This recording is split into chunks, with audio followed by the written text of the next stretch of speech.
Okay, I think I would like to call to order our third and final meeting of tonight. This is a meeting of the Urbana City Council Committee of the Whole. I have one person who's filled out the yellow form for giving public input at this meeting. If you're interested, there are forms on the back table so that you could speak during the meeting and give public comment on any of the items. The one card I have is for item 11 at the time of that agenda item. So, Gary, I will call you at the time that item comes up after we finish a few others. I would like the clerk to call the roll, and we'll get started with the Committee of the Whole. Ms. Barnes? Here. Mr. Bowersox? Here. Ms. Chenoweth? Mr. Lewis? Here. Mr. Robert? Here. Mr. Smythe? Ms. Stevenson? Mayor Pressing? Here. Good evening. Is there anyone who has an addition to the agenda tonight? None? Are there any staff reports? Yes, we have one from our Public Works Director, Mr. Bill Gray. Bill? Thank you. Two items. The beautiful leaves this year have been a little slow to fall, and no pun intended. And we thought we would add another pickup of the free leaf program the week of December 10th through the 14th. So we are in the process of changing our signs out, and there'll be a press release, of course, and notifying people that this week was going to be the last week, and because of the delay, we're going to have one more pickup, and that'll be the week of December 10th through the 14th, and the leaves need to be bagged and out on your U-cycle day. So that's one announcement. And our second announcement is we have this week our consultant Schreiber Anderson Associates from Madison, Wisconsin, to work with us, work with the community on the Philo Road beautification efforts. And tomorrow night we have an important meeting, a workshop. It's called a charrette. It will start at 4 o'clock and it'll last till 9. If you can be there for a portion or all of it, that's great. A light dinner will be served. It's at the Grace Methodist Church on South Philo Road. And this will be important for brainstorming and coming up with ideas and getting public input on what people's vision is for Philo Road. Thursday night of this week at the same church, Grace, between 4 and 6, we'll have an open house which will unveil the ideas, the concepts that come about from the Tuesday meetings. So I wanted to announce those two meeting activities. If there's any questions. Charlie? I'd just like to thank you for scheduling that. I know a number of people in my neighborhood had been asking for the extra pickup, and I think we might just have to continue planning on it in the future and maybe cut the early one because this may simply be another consequence of global warming. So I know that my vegetables continue to do pretty well. Any other questions? Thanks, Bill. Are any other staff reports tonight? Okay, we have approval of the minutes. We have November 13, 2007 minutes. Does anyone have corrections or a motion for approval? So moved. Okay, that's a motion maybe by Heather. And Second. Okay, a second by Robert. Any changes, questions? Would all those in favor of approval please say aye. Aye. Those opposed? The motion carries. Minutes are approved. Next we have public input, but the one card we've gotten is for the time of the item, so we'll hold that till that item. Seeing no further public input, we will move to item number 5. This is a motion directing the Public Works Director to issue a house moving permit for the Mumford House Barn. This is located south and west of Florida Avenue in Goodwin upon satisfactory submission of all required items. Go right ahead. Hi, good. I'm on. Okay. We are here tonight. We've received an application from the University of Illinois to move the Mumford Horse Barn from its present location south of Florida Avenue and west of Goodwin Avenue extended to a location that is somewhat to the west of the southwest corner of Race and Windsor. I've included some pictures in the packet of the horse barn. The only time that they will be actually on city property will be at the point where they cross the intersection of Windsor Road at Lincoln Avenue. There are no tree conflicts at this intersection. The only conflict is a traffic signal at this intersection, and we will have our city staff there to address any conflicts that might occur. Any questions for Barb? Yeah, Dennis. I don't think maybe this is a future question. It does relate apparently to the Mumford property in my mind, though. Okay, this is the barn, and I'm not sure if it's directly associated with the Mumford House, which is on the campus at the south end of the quad. I guess my concern is that I know that there have been issues and that the Mumford House itself, according to our memo, is also planned to be moved in the future. And I know that the Historic Preservation Commission had members of the Historic Preservation Commission, not the commission itself, have had a lot of concerns about the planned moving of that building. So if the barn is being moved, I guess I'm sort of concerned about has this event passed through the Historic Preservation Commission at all, or has there been any comment from members of the Historic Preservation Commission? That I'm not aware of. There are two representatives here from the university, Stephen O'Connor and Melvin Sclavara. Maybe they could address us or help us with my question. Yeah, Stephen or Melvin, if you want to come up to the table right here, there's a little microphone on the table, and you could maybe speak to these items.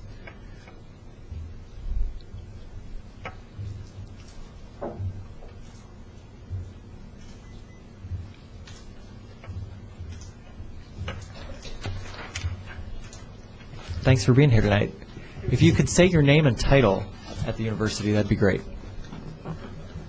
I'm Stephen O'Connor. I'll be the project manager for the University of Illinois. Okay, great. And I'm Melvin Scavarla. I am the campus historic preservation officer, as well as an architect and the planner for this project. Oh, excellent. So I guess pertaining to Dennis's question, did you have any further comments about that or about the move of this and the move of the Mumford House?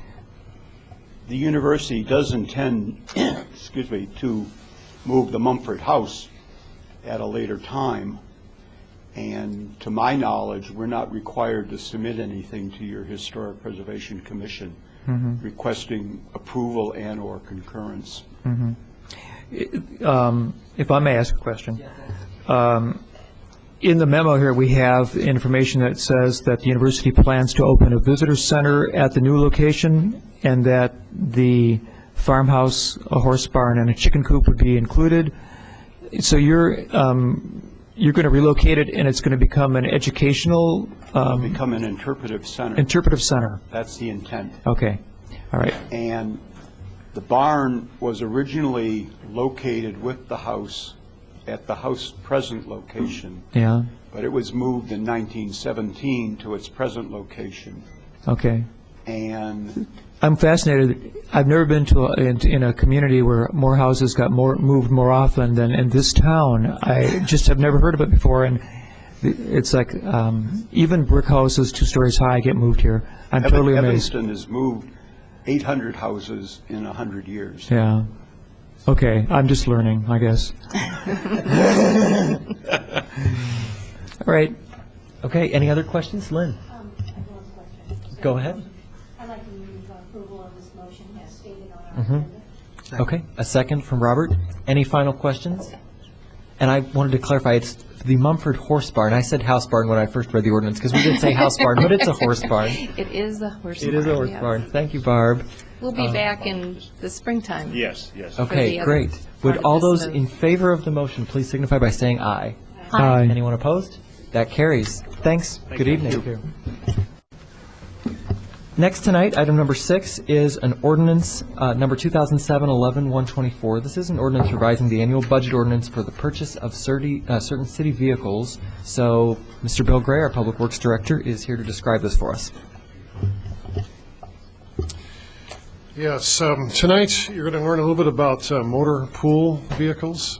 It's not talked about too often, and we have 17, 18, 19, it kind of fluctuates, but the number in more recent years has gotten a little higher as that has increased with staff or seasonal people. These are vehicles that are not used year-round, technically. They're typically vehicles that are held on to after they've served their primary role. A classic example would be a squad car that we might have for 2 or 3 years. Rather than trade it in right away where it has some still life to it, we use it as a vehicle for other staff members to use on whatever daily job assignment there might be. We're in a little bit of a bind at the moment in that some of our current motor pool vehicles are in very poor condition. I mean, to the point of their value is not much, and they're just not safe, or are under a considerable amount of repairs are necessary to make them safe or get them up to good riding condition. So the idea we had was to accelerate the purchase of 4 pickup trucks that are scheduled in next fiscal year meaning after July 1 of 2008. If we could accelerate that purchase to this fiscal year, we would be able to receive those new vehicles prior to next spring, summer season, and then trade out 4 of our poor vehicles in the motor pool fleet. We would then take those existing pickup trucks that are 7, 8 or so years old now, and they would become motor pool pickup truck vehicles. By doing this action, though, we then need to come up with additional money. We do have a vehicle equipment replacement fund. What that fund does is each year we set aside so many dollars prorated over the life of the vehicle that we budget so that there's money available for its replacement. If we're going to replace a vehicle a year early, then in essence we have to come up with a year's worth of funding to fund that vehicle sooner for its replacement. So what this memo basically tries to state is for a little less than $15,000, we can replace 4 pickup trucks this fiscal year, and we would avoid a logistic headache next spring because of some vehicles that are in very poor condition. So if there's any questions, I'll try to answer them, but that's what we're trying to do. Any here. questions for Bill on this one? Dennis?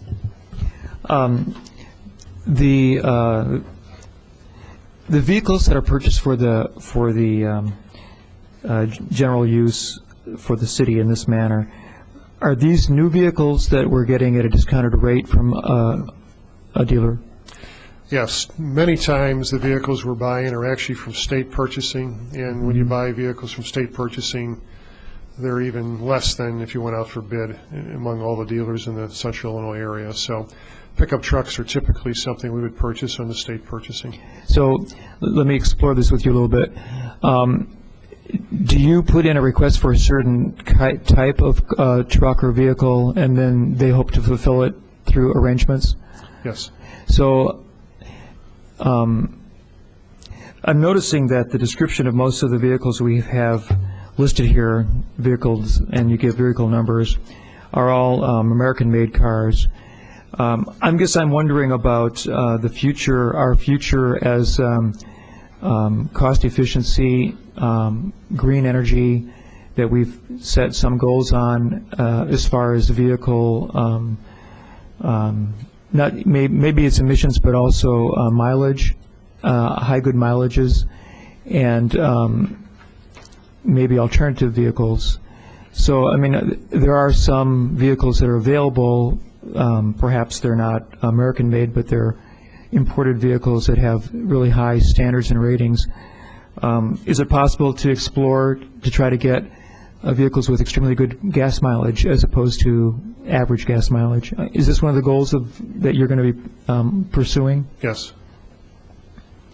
Because I don't see any particular other brands besides the standard brands of... Well, tonight I'm not bringing before the council what vehicles we're actually buying. Okay. I'm just saying that we're going to replace 4 existing pickup trucks that are 7, 8 years old with new versions. And Okay. absolutely, we're looking at, hybrid, flex fuel, whatever the case may be. That's part of our pledge and our sustainable report to council here. So Okay. It'd be where good that fits, we will try to buy the best mile per gallon vehicle Right. or fuel vehicle. We're reasonable. Excellent. Thank you. I'd like to move approval of ordinance number 2007-11124. Okay, second by Heather that time. We'll rotate it here. Any other questions for Bill? Hearing none, would the clerk please, I'm sorry. Would we call the roll to move this to council?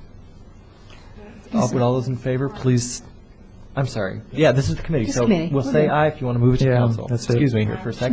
All those in favor? Aye. Anyone opposed? Thank you very much. Thanks, Bill. Next up tonight, we have three ordinances that are related. They're all about the annual tax levy. Ordinance 2007-11-126 is the annual tax levy ordinance of the City of Urbana for the year beginning July 1, 2007 and ending June 30, 2008. Then we have ordinance 2007-11-127, abating the tax levy for general obligation bonds, Series 2005. And finally, a resolution directing the county clerk to abate the tax levy for the general corporate purpose for the year beginning July 1, 2007 and ending June 30, 2008. So, Ron, if you'd like to introduce these items and tell us about all three. The first one is the true property tax ordinance that actually levies the property taxes. The second one is an abatement ordinance. We have some bonds that were issued out of TIF from the parking system, and to save lower interest costs, we did a general levy on those, and they will automatically be a levy unless we abate, tell the county clerk not to levy that, so that saves taxes. That's the second one. And the third one is tied together with the first one, and it ensures that we'll come up with $1.29 on our levy rate. And I have to do that because I really don't know what that final assessed valuation will be until the springtime. Some points on the levy. The notice in the paper, of course, we kind of talked about this before, indicated that property taxes will be going up 12%, and that's not correct. That's very, very misleading. The actual increase that property tax owners or property owners will pay from this levy would be 3.9%, and that's about $24 on a $150,000 home. And what that 3.9 represents is the average increase in the property value of their homes.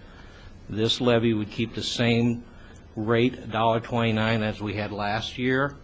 That's the same rate that Champaign approved a couple of weeks ago, and we'll be back in sync with them. This will also capture property taxes on our new construction and any annexations we have, and so that's about 4.8%. And we want to do that because those, as you know, are increased costs, service costs that we have from fire, police safety and other service demands on those. So we want to make sure to capture that. Some other points on the property tax that I think are important to note is, over the last 10 years, we've actually been able to reduce our rate about almost 13%. About 10 years ago, it was $1.48, and this levy would be $1.29. This 13% reduction saves that same owner of the $150,000 home about $93 in taxes that they would pay if they had the $1.48 rate. I looked at the average rate of some other central Illinois cities, that we like to compare ourselves to: Bloomington, Normal, Decatur, Danville, and Rantoul, and they have an average city tax rate of $1.35. So we're slightly below that, pretty much right even with the rest of those cities. Another point I think to realize in the property tax is that the city really only accounts for about 15% of your property tax bill. So we really cannot have a tremendous impact, either positive or negative, even if we wanted to, on the property tax, total property tax. The school district, of course, is the largest at about 53% of the property tax bill. And over the last 10 years, in addition to the city being able to lower their rate, the overall tax rate from all the government entities has also decreased almost 11%, from $9.17 to $8.21. And this saves that same $150,000 homeowner about $433 in taxes every year that they would pay if we had that higher rate. And this reduction has even been accomplished even as the county has been required to increase their rate over this time. And there have been 6 different referendums approved by voters during that time. There was the county jail, there was a countywide public health district, there was bonds and referendum for bonds and operating costs for the nursing home, and then there was a referendum for the Development Disabilities Board. All those passed in the last 10 years, and even with those referendum increases approved by the voters, they were still able to lower the overall rate about 11%. Our financial projections, I think, show the city going through a period in the next couple of years of a tightening of our belt. I guess that's probably a good description of it. We do have some good development coming along in the future, and the problem is, as we've gone over before, is we may have to borrow some money to bring about a couple of those large developments, which means that we just may have to delay the impact of receiving those revenues for a couple of years. We've also identified a number of areas that the council has that they would like to do some increased services and increased funding, and some of these are the contributions to the Capital Improvements Fund, not including any significant downtown improvements that are being planned. The amount in the city's reserve funds, savings for emergency, has slipped to about $1.5 million from about $4 million we had in those two funds about 5 years ago. There's been mentioned that there would be a desire to add additional public safety officers, possible relocation of a fire substation and the related costs thereof. Certain programs and incentives for historic and neighborhood preservation have been mentioned. New costs for a public arts program, some costs for the police review board program, Philo Road improvements for the bicycling study, and none of these which are included in the financial projections or in the current budget this time. So I guess my point is, and some of those are obviously more costly than others. Some of those are not that costly, but my point is that there have been identified a number of other needs and demands for the city in the future that is going to make it important, I think, that we at least capture that $1.29 levy and keep the levy the same. And I don't think asking I realize property taxpayers under a lot of pressure, but I don't think asking them to pay 3.9% more, which is an average value of their home going up, is asking too much in this day and age. I mean, if property tax does not at least hold its own as far as expenses of the city, then it's going to have to be made up by some other revenue, sales tax or income tax or fees, permits that we charge. So I think it's important that that 3.9, I think, probably doesn't even really represent the true inflationary cost that the city incurred last year. They were probably closer to 6%. But I think it's important that the $1.29 levy rate and keep that same as Champaign as a goal we had, and I think it's important to keep that goal. Any questions for Ron? We can make a motion to send all three of these items together to next week's council meeting where we could consider them. Dennis? I'll make that motion. Okay. I move that we forward ordinance number 2007-11-126, ordinance number 2007-11-127, and there's a resolution. Number 2007-11-027R forward to City Council with approval. Okay. Is there a second? A second from Robert. Any other questions for our comptroller? Would all those in favor say aye? Aye. Those opposed? Okay, that motion carries. We'll see those three items next week at City Council. Next, we have item number 10. This is an erosion and sediment control ordinance, number 2007-11-133, from Legal and Public Works. So, Gail, take it away. What the matter we have before you this evening is an ordinance establishing erosion control procedures for the city and for the development within the city that will enable us to comply with our NPDES Phase 2 permit provisions under the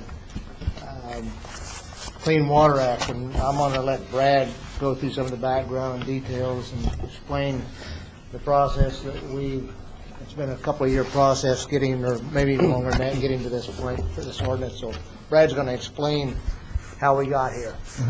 Good evening. I appreciate the opportunity to speak to you tonight.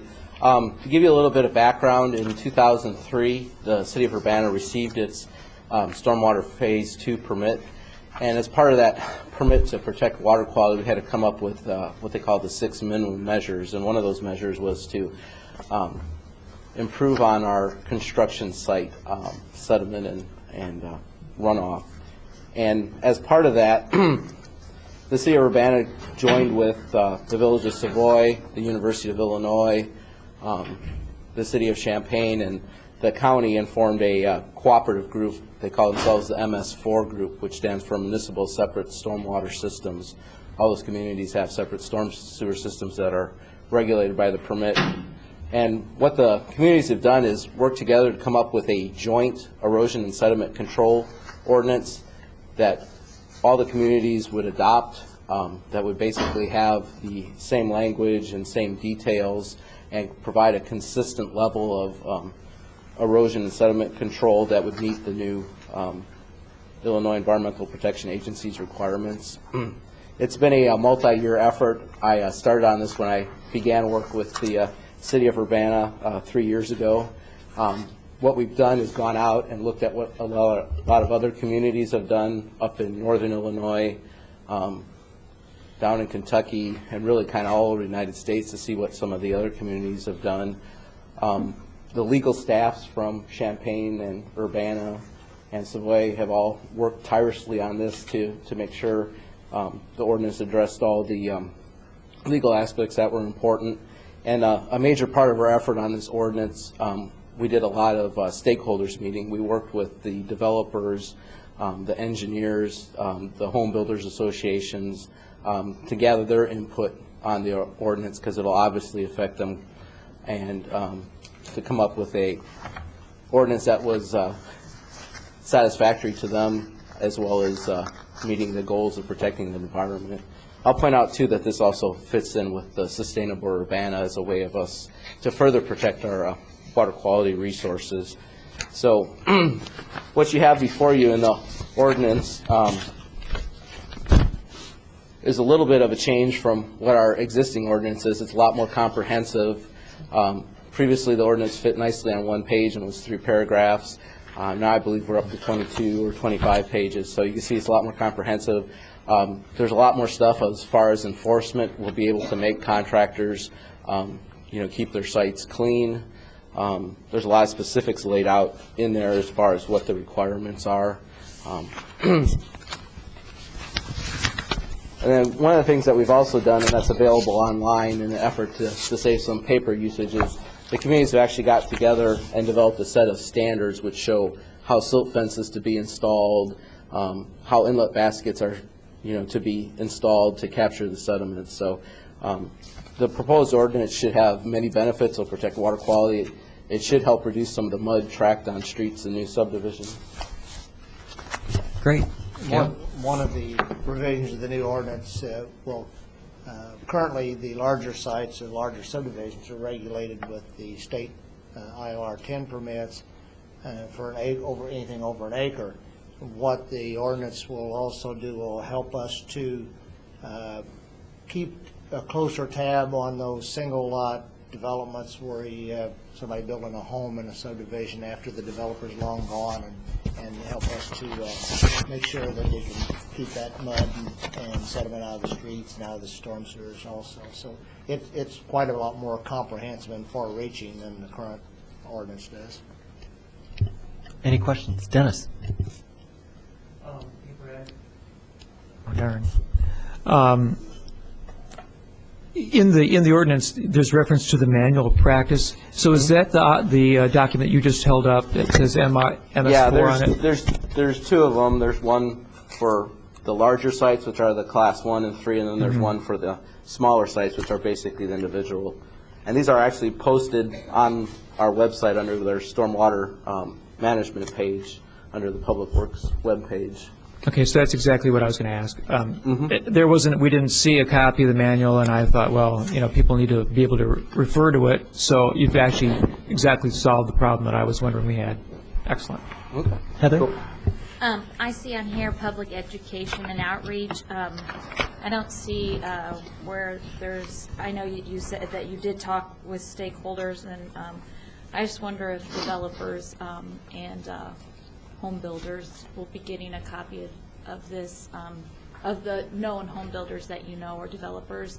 Is there a possibility of maybe getting a jump start, giving them a jump start by mailing one, a copy of that to the developers and home builders associations? Yeah, we plan to send out notification to everybody, and in fact, we've actually spoken at one of the Home Builder Association's meetings. On January 16th of this year, we're actually going to have a stormwater forum, which I encourage any of you, if you're interested in attending. It'll be over at the new Hilton Garden in Champaign. But one of the purposes of that is we'll actually invite all the developers, engineers, home builders to that conference. It's a free conference. We provide lunch, and one of the highlights or key points of that presentation will be what the new ordinance is and how they can comply with it, and we'll be there to answer any questions or additional concerns that they have. Robert? Originally, who established the best practices for the erosion control process? What we used were some existing guidelines that we had previously relied upon. There's an urban manual of practice, which is published by the, let's see if I get the acronym right. I know it's the NRCS, Natural Resource Conservation Service. It's a government entity, and they have a set of standards. We also incorporated some of the IDOT standards. And those are two primary sources. As part of the MS4 group, we've had input from university professors, Mike Hershey with the U of I Agricultural Extension, that's reviewed our documents and provided some input as what would be the most effective best management practices. I'm just curious because we're in such a low area, like a swamp, you know what I mean? Mm-hmm. It is definitely a challenge. Though the one fortunate thing is it's pretty flat around here, so we don't have to worry about slope erosion. I understand. Thank you. Charlie, did you still have questions? Well, I was going to thank them for their work. It looks like I read through it fairly carefully. It's a lot of detail here. You answered my question that you've already got it up on the website. Hopefully, it's not too hard to find. And in echoing Heather's comment, I don't know, maybe the easiest thing is to burn a bunch of CDs and hand them out at that conference and then mail the rest to those who don't show up. Mm-hmm. So, thank you very much. And I move that thanks to legal for all their help on drafting the ordinance. That would be Mr. Waller. Oh, great. Mm-hmm. I move that we send this to council with a recommendation for approval. Okay. Second? Okay, from Robert. Robert was the fastest. Any other questions? Yeah, Mayor? So is there going to be a fee for this permit? Yeah, what we're proposing is for an individual housing lot, there would be a fee of $50. And what this is covering is the permit administration and inspection, because we will actually have to issue a permit and go out and inspect it and ensure compliance with it. For non-residential properties that are less than an acre, there would be a $200 fee, and that covers the same thing. And then for sites over 1 acre, which would be subdivisions and the larger commercial and industrial developments, it's $500 for the first 5 acres and then $20 for each additional acre.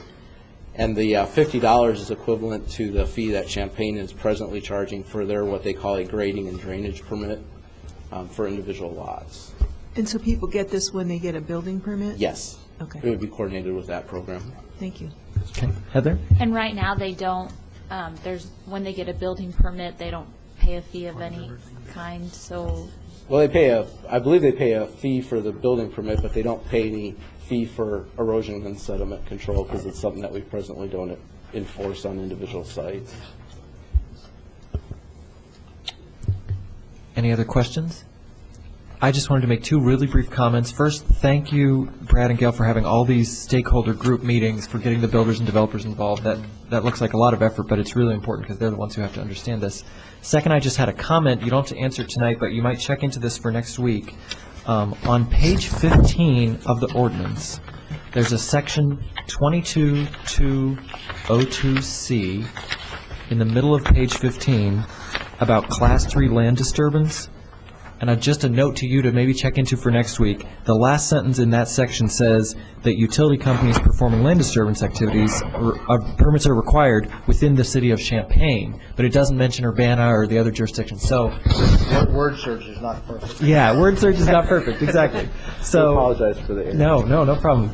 This looks very good. Any other questions? All those who want to send this to council with a recommendation for approval, please signify by saying aye. Aye. Any opposed? That carries. Thank you again, Brad and Gail. Thank you. Next tonight, we have item number 11, a discussion of the University District Lighting Project concept. What we're going to do is first hear from Bill Gray, the staff report, and then we have one member of the public here to give public input, so we'll hear from that person and let them give comments, and then we'll open it up to council members. Bill, take it away. Thank you. For those who have been paying attention to the capital improvement plan for the last few years, it's no secret that we've been planning to replace the old series street lighting on campus. And what I mean by on campus, it's generally the area west of Lincoln Avenue and south of Springfield Avenue. It's series lighting. It's over 50 years old. Parts are not readily available anymore. It's subject to long outages from time to time. So maintenance has been a headache, and quite frankly, it's just a system that is no longer used. Parallel lighting is the way systems are wired today, and not through series. Anyway, in our plan, we're looking to try to look at replacing the lighting and coming up with a design, talking to the university about trying to cost share with the replacement of the lighting system, knowing that we'd like to upgrade Goodwin Avenue with this grant that I spoke about several weeks ago, which would include streetlight replacement. In discussions with my counterparts in Champaign and the university, it became evident that we should look at I'll say a unified look or a consistent look of streetlights throughout the university district. As you know, the university district is a district kind of all into itself, although it crosses three agency boundaries. We try to be consistent with things like speed limits or parking policies or street name signs or safety related issues and such. And this certainly fits well within that overarching goal of trying to make the university district very distinct. Toward that end, we have been meeting last several months, and we felt it was important that we would employ a consultant to assist us with trying to come up with a streetlight pole design.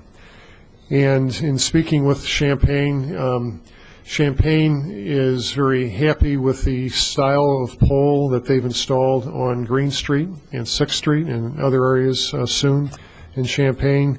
The university in Urbana had not necessarily come up with a style pole per se. There's nothing preconceived. For the lack of anything different, if we wanted to be consistent with the rest of the city, we have a 30 and 40 foot spun aluminum pole, davit arm, that you've seen like in Lincoln and other areas in town. But we felt that it was important at this juncture to speak with you to see what your thoughts are, if you agree with this idea of a consistent streetlight pole that would be different than other light poles in Urbana, but it would be generally unique or consistent throughout the university district. And again, the district goes all the way over to basically to Trax or Neal Street, generally as far north as University Avenue and as far south as like St. Mary's Road. So it's a fairly large area. We're talking about over 1,000 poles when you look at all three agencies. So before we went too much further and had the consultant really dig into what manufacturers are out there that can replicate the look of the poles on Green Street, I wanted to, at this juncture, talk to you about it. The poles on Green Street in Champaign are expensive poles. And in our budgeting, we budgeted for basically replacement poles like the spun aluminum we have on Lincoln Avenue, for example. So, but we thought if we pooled our resources together and looked at other manufacturers that may be able to replicate something similar to that, we might get a pole less costly with still that, kind of a classic look. Secondly, if we're putting in an order for like 1,000 poles over 10 years, let's say, that would be a very competitive marketplace among those pole manufacturers. So we wanted to use a consultant to kind of take that information and go out in the marketplace to see what is available. So tonight is not to talk about light levels. It's not to talk about how bright or how dark the lights will be. It's really, do you agree that we should have a consistent street light in the University District? And if you agree to that, then the second component is that, are you okay with continuing on with the look that is on Green Street in Champaign with that type of style pole? If you need more to think about it, I have pictures in the packet that kind of give you a before and after look at what they would look like, generally speaking. The pole we end up with, I would come back to you to make sure that you're comfortable with, but I don't want to tell this consultant, charge onward with this look, and then we decide, nope, we really want to dig further into it, or we don't want to be on board at all, and that's the guidance I'm searching for tonight. Okay, we'll go from this direction to the other. Robert. How does the university feel about the style that they presently have depicted? It's kind of like, What style are you referring to? Well, you went from the old to the new, like I'm looking at Goodwin Avenue, for example. Okay. And it looks a bit, to me, Gothic in nature, with the style, the shapes and whatever. Mm-hmm. I mean, it works well with the old Georgian-style building concepts and the university brick, color. I think to answer your question, from my understanding, staff is supportive of this style of the proposed look on Gregory or Goodwin, if that's what you're referring to. To my knowledge, they have not received approval from the trustees. That's my understanding. Would it require approval from the trustees? I'm not certain of that. I don't know if it's a department head decision or if it's a trustee decision. My guess is it would be a trustee decision, but I don't know for sure. Well, the only thing I can say is I agree with the concept of continuity, and I think that the university district should be identified in some way, and the lighting should be consistent throughout. I don't see any problems. As long as the university feels comfortable with the design, I don't see where, and we can work with vendors to try and come up with a comparable cost. I think it'd be quite appropriate to have a continuity throughout the university campus. Great. Okay. I want to hear from our member of the public, actually, and do public input before I take more questions. We have Gary Zico here, who wanted to speak at the time of this item and give some input about the University District lighting project concept. Gary? Yeah, okay, thank you. Let's see if I can get this to work here. Mr. Gray said this wasn't the time to talk about specific lights and luminosity, all this kind of stuff, but I just have a few things I wanted to show. I first heard about this attending a CATS meeting, Campus Area Transportation Study, and they were talking about the same thing, or consistency, and it was specifically mentioned that the campus town area would be used as a type of model for this. And so I had some concerns about that. I can just want to say that if anybody wants to look at this presentation, they can just go to campuslights.notlong.com, and it's there with the links. We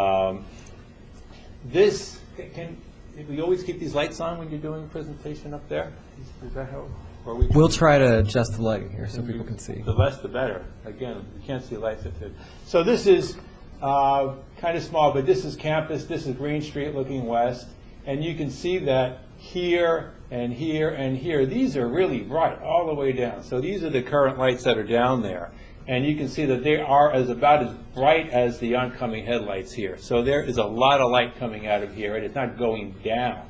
So these are lights that direct a lot of their light sideways and upwards. And you can also see that there's two levels. We have highlights, and highlights, I like that, and we have low lights.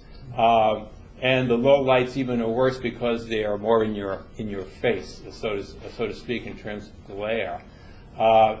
This here should be, next slide, this is sort of a close-up of the light, and this is sort of like a modification of the famous Champaign and Urbana globe lights, again, which put most of their light out to the side and upwards, so it sort of looks pretty, but it's decorative, it is, but functional, it's not very functional, it's not very efficient. These look great when they're off, and when they're on, they don't do what they're supposed to do. So from my perspective, lights like this, street lights, should be functional and not decorative. They're not like Christmas tree lights.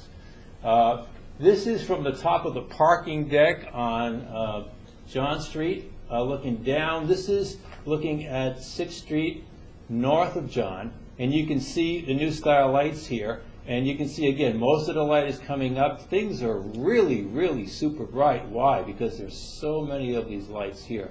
And again, there's a lot of light coming up. And it's very interesting to look south of there. These are the old style lights here. Notice that there's quite a bit of light on the street here, a lot here, and you can't even see where it's coming from. Why? Because the light is going down. It's not in your face. Here's the lamp. You can only see this because the light is putting some light on the post. And here, again, which you can see in the back, again, globe lights that are surrounding the psychology building down there. And again, those are in your face. As a bicyclist, and I depend upon more street lights. If I were out in the country, I would have a powerful headlight, but I ride in town, and I depend on street lights. This part here, going south, is much better for me than north, where I have all of these lights and glare in my face. Even though the street is sort of better lit here in terms of energy, it's not very effective, and it really doesn't work for me. So this is something also that should be kept in mind. These are some LED lights. These are now starting to be used in a number of communities. Toronto is putting these in, Ann Arbor, another Big Ten campus town, Raleigh, North Carolina. And I couldn't get a picture of the actual luminaire, but you can see that they can provide a lot of light. And there's some more information here if people want to look up at this. Now, this may be a little early, but I guess I just wanted to sensitize the council to these issues. You can see more about light pollution at this link, and again, just go to campuslights.notlong.com and you can see this. As of January 2003, 17 U.S. states had adopted or pending legislation governing light pollution. From information on cities about them using LEDs, you can go to ledcity.org and get information about what they're doing and the particular products they're using. Some of the advantage of LED lights: use less energy, more directional. You can actually control the color by putting in LEDs of different lights, different colors, blue, red, yellow, and actually making it a color that works best for vision. You can actually use some of your night vision, or called mesotropic vision, and different manufacturers that you can look at here. And sort of went off the edge here, but there's also some information on what they call full cutoff luminaires. Again, directing the light downward, being more efficient. And basically, that's all I wanted to share with you. Maybe a little bit ahead of the game, but there it is. Thanks. Does anyone have questions for Gary? Charlie? Gary, I guess my concern, and this is will go out to everybody, is that the style of light that's proposed in here isn't ideal for possibly the future for LED, for downward directed lighting, and that sort of thing. So my biggest concern is not so much with the poles, but with what we attach in terms of lighting. So I don't think it's premature to be talking about what kind of lighting is out there, because if this pole can't handle more modern downward directed lighting, it can't handle future light pollution issues, we might be in trouble. So I think your presentation is very timely, and I thank you also for sharing with us the note you got from Helen Coleman from campus. I've shared it with Bill, and I'll forward it to other council members later. One other thing related to that is that the LED lights, if we go in that direction, have some voltage regulation requirements as well. So I'm not quite sure how that plays into actually designing the circuits and whatever, but it's something that would need to be considered. Okay, yeah. We'll take questions from the mayor. So if we like the idea of a uniform look, does that mean that we have to have the same kind of light source in the pole? Or could we just have all the poles match up, but have LEDs? At this point, I'm not here to discuss, nor do I even have the information on what the light source type will be. I do know that in the pictures you saw, Champaign, they have a high-pressure sodium highlight, and they have an induction lamp as the lower pedestrian level lighting. So it's kind of a blend, although it's more of a white light look, if you look at it, than the high-pressure sodium look that's the taller highlight. What we'll end up with is to be determined, and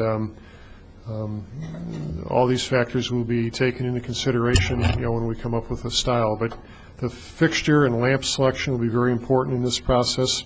But I think what the public would see, certainly during the daytime, and then at night, is do we want to be consistent or unified in a pole look, and that's the main course. What will happen as far as the type of light, et cetera, that will be another discussion.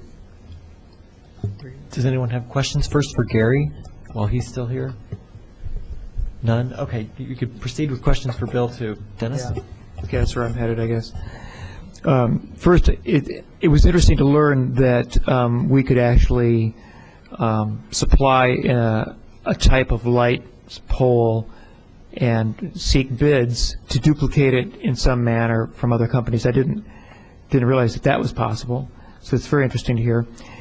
I like the idea of having a more of a cohesive look. It doesn't have to be absolutely identical, but in general, the look what we're looking at is a tall black pole with a bell-shaped curve at the top instead of a structured arm going out at an angle. And what sort of appeals to me about the lamps that are already installed in the diagrams you've indicated is the pedestrian level street lighting.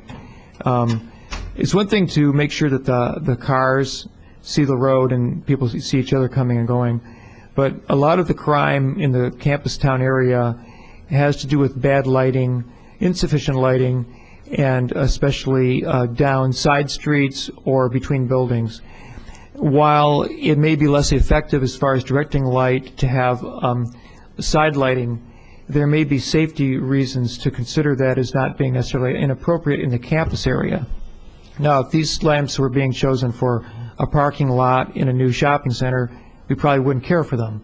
But considering where they're being placed, it might be a reason to support that kind of a direction. So we can have that conversation further down the line. Any other questions for Bill? Lynn? I just wanted to comment that I strongly support the concept of having unified lighting look, and the exact bulb or whatever can be discussed at a later time. But I actually prefer the brightened look to Campus Town, having lived here many years and been through the dark days. I mean, yeah. I like walking through there and having a lot of light. And I think the side lights, I see what he says. I mean, clearly it does mess up maybe seeing the dark sky as much, but when I'm there, I prefer the enhanced lighting that's sideways in addition to down. Heather? I would echo Lynn's sentiments there. I like continuity. I think when it comes to lighting, I think it makes it look classy, and if we want to be a campus that attracts people, we want to make the campus town look appealing, and I think some of that is to have a continuity that's from Champaign to Urbana and down on and up, and so I think that's nice. And light means safety. I mean, it's been proven that less crime happens when there's more light, and so I strongly support continuity and safety. Charlie? I guess my concern is that, well, though I agree with safety, and one of the things that the City Council did a number of years ago was to modify the way our current poles are at intersections so that you'd have better visibility of pedestrians at intersections, which was a big concern with the way the lights were laid out. And that was done a number of years ago. As I drive through Campus Town, it's really too bright, actually, because it messes up your night vision. If you are going by a spot where it is very dark, there's shadows and dark, you can't, because you're in such bright light, you can't see things that are in the dark and the shadows. So it may actually be too bright and not appropriate for, and one of the things I think that Gary pointed out was how you can adjust LED lighting to enhance your night vision. So what I'm saying is that we need to be very careful of the kind of head that's put on the poles. We don't want to limit ourselves to the kind of poles that don't let us put good heads on here, that would give us directed lighting, that gives us appropriate levels of safety, and also, has the ability further to enhance our night vision. We want to try to answer all of the concerns, but at the same time, I think we can have our cake and eat it too, and avoid light pollution into the sky. When I go running or bicycling at night, with a light, by the way, or reflective clothing when I'm running, I look back, I'm out in the country or something, I look back, and campus is just this light pollution source to the sky. The lights are on the stadium, the lights are on the tennis courts. Campus town is bright and going up, and we really lose a lot of not getting night sky. And so if we can have lighting that enhances our night vision and still addresses safety concerns, I think we should be very careful then in how we pick out a pole. Now, I do support the idea of a unified pole from one edge of campus to the other. I think that's a great idea. I think it helps sell the community, it helps sell the university, and this style, again, looks very attractive. But like I said, my concern is that if we pick a style like this, let's make sure that we're not limited to the kind of head that would let us take advantage of new technologies that are coming and that would also address light pollution issues as well. A quick question for Bill is, I know that some of Lincoln Avenue's poles were replaced. Lincoln Avenue to me is the edge of campus town on our side. Would the older poles on Lincoln Avenue be replaced under this plan? Yeah, I guess they would be to be determined. I don't have an answer at this juncture. I don't even have a replacement schedule as to when those lights would be replaced, but it's certainly worth considering. Robert? Well, I'm certain when Bill looks at upgrading the electrical systems for this lighting system, I'm sure he's looking at the potential, correct me if I'm wrong, the potential for energy conservation, as well as the options as it relates to various lighting methodology that exist or technology that exists today. So I think, once you go to the upgrade electrically, then that opens up a whole avenue of possibilities for potential lighting, LED, whatever that's out there that's sufficient enough and gives the appropriate amount of light. It's available to us. So I think that would warrant a serious discussion later on. But once the electrical is upgraded and you establish what the continuity is, you can go wherever with the lighting. Mayor? I thought it was good that Gary brought out that it was Nick Holniak, who is the father of the LED, and Urbana resident, I might add. So I think there's room for us to have the beautiful styling and also to look to the sustainability and all the other things that we're concerned about. Okay, so we've heard from everybody at this point. Maybe I'll suggest a possible way to proceed. In the memo, Mr. Gray has asked for a motion to give him some direction on what to do. Nobody raised any concerns with the idea of the unified concept, that obviously we should work with Campus Town and the City of Champaign on a unifying light concept, but a number of people have suggested just that we, in the future decisions about the lighting fixture and in sustainability, that we take these sort of comments into account to make sure it's safe, to make sure it's sustainable, to make sure we're not having light pollution. So I would suggest that we make a motion to proceed with the street light pole and fixture concept, to unify the look. That's the motion Bill suggested. And to ask Bill to coordinate so that we don't lock ourselves into the choices of fixtures, of particular kinds of lighting, of energy use and of downlighting and sustainability, so that all of those decisions can still be taken into account and weighed. So maybe a motion like that could be... Second. Okay, well, so could you maybe make the motion? I'm the chair. I don't want to make the motion, but I kind of suggested that based on what I'm hearing from you all.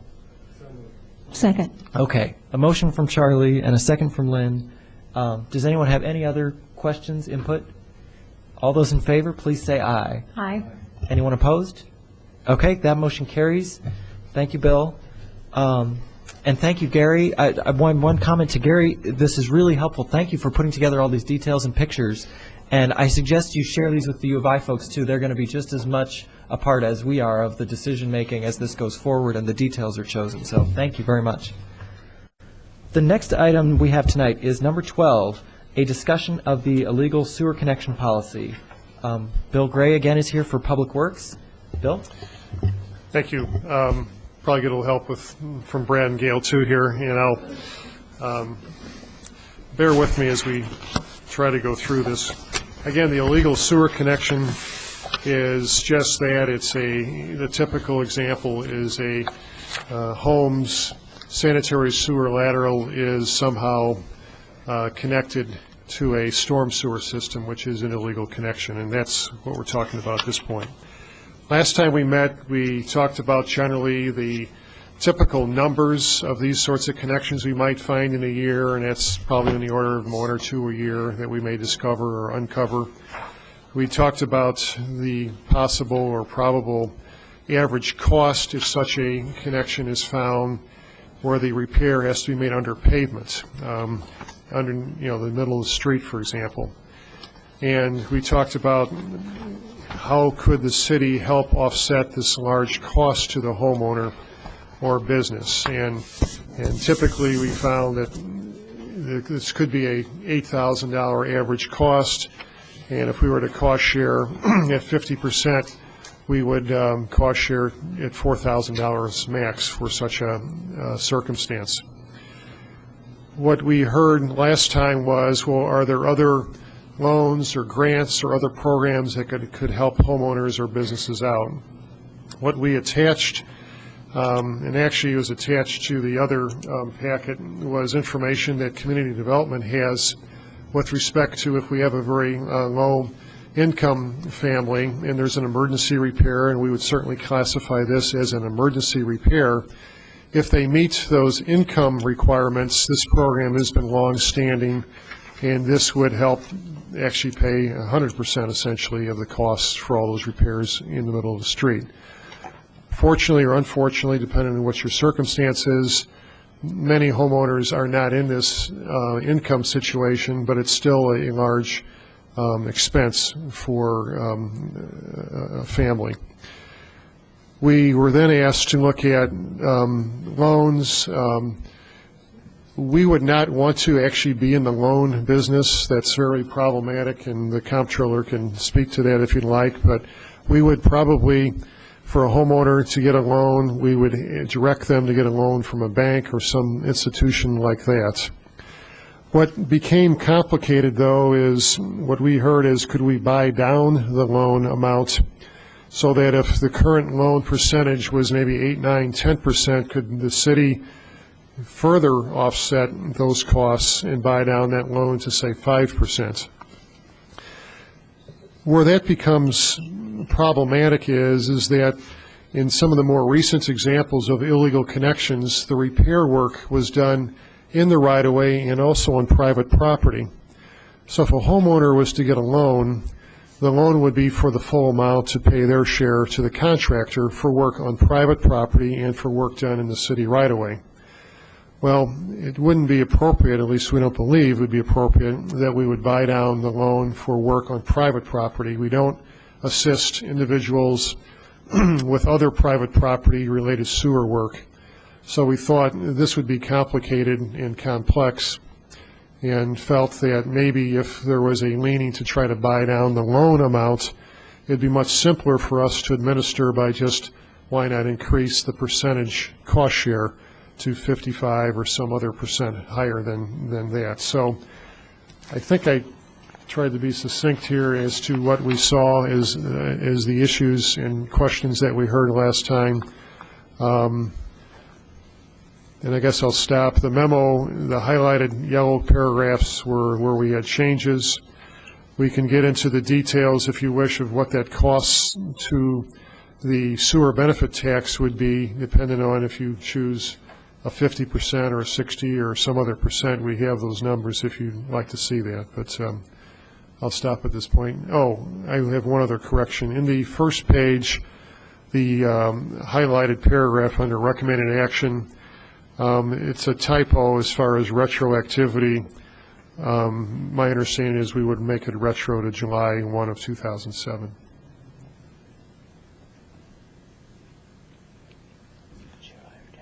And Bill, I was also wondering, in terms of the action tonight, it's my understanding that you would like some sort of motion about which of these alternatives to pursue so that you could bring that back to the council? Correct. Okay. We would then draft an ordinance, yes. Okay. What questions do we have from committee members? Robert, did I see your hand up with questions? Oh, okay. No, that's fine.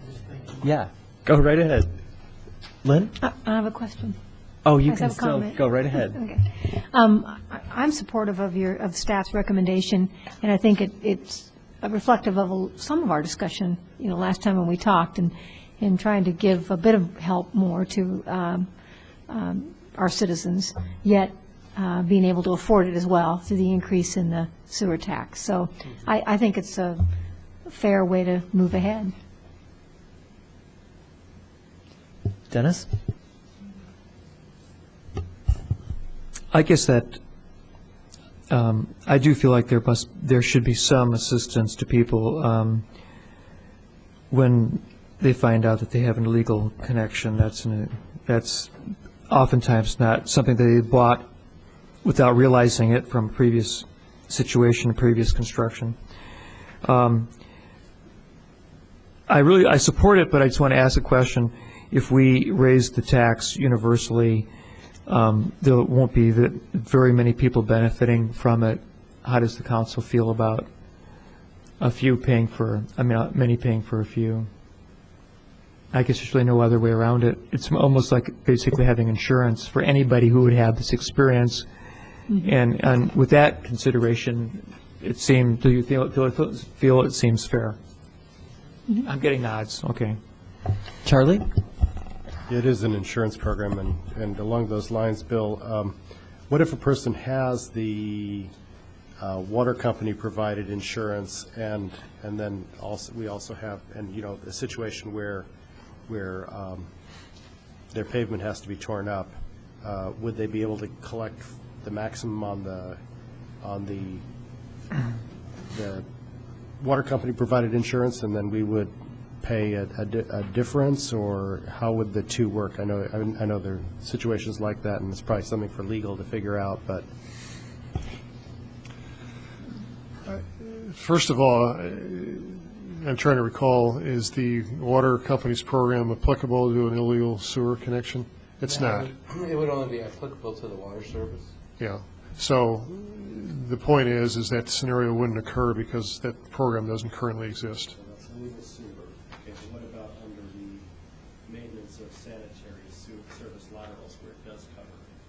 Well, I believe the current Illinois American program right now that's available in the ban is only for your water service line. They do not offer it for your sewer service line. Oh, okay. I thought that's what I read, that they did cover. They'd be willing to do that if we endorse their program and participate in it, but we currently don't, so they don't offer that program here. I'm ready to do a motion directing staff to do both of these as they've recommended. May I make one quick comment? Gail? One of the things we discussed last time this was before you was how far back retroactive it went. We had January 1, 2006 in a memo we don't want to go back 2 years. That covers the three most recent cases, right? The July 1 would not cover all of the three most recent cases. That's what I wanted to bring. Okay. We'd have to go back to January 2007. So the question we need from the council. Yeah, I think in fairness, given that there's a big break and then we have three, I'd rather just do all three and not have to. Mm-hmm. I don't know how other people. So whatever that date is, Agree. That would be my motion. January 1, 2007. Is that for? Well, you've got no date on this one. No, that one. This is. That's not applicable to that one Right. because the only retroactive date would be for the the legal ones, I believe. The others, This, whatever date covers the 3 cases we've had is what I'd like to see in here, whatever that needs to be. would that be May 1st? Okay, so Charlie made a motion to, Direct staff to proceed I think it's to 50%. draw the appropriate ordinances to take both of these actions, develop an illegal connection sewer refund and laterals policy. Second. okay, seconded by Lynn. Is there any other questions or staff, I don't know, Bill and Gail and Brad, did you have any other comments about item 13, the maintenance of sanitary and storm sewer service laterals that you didn't get to describe?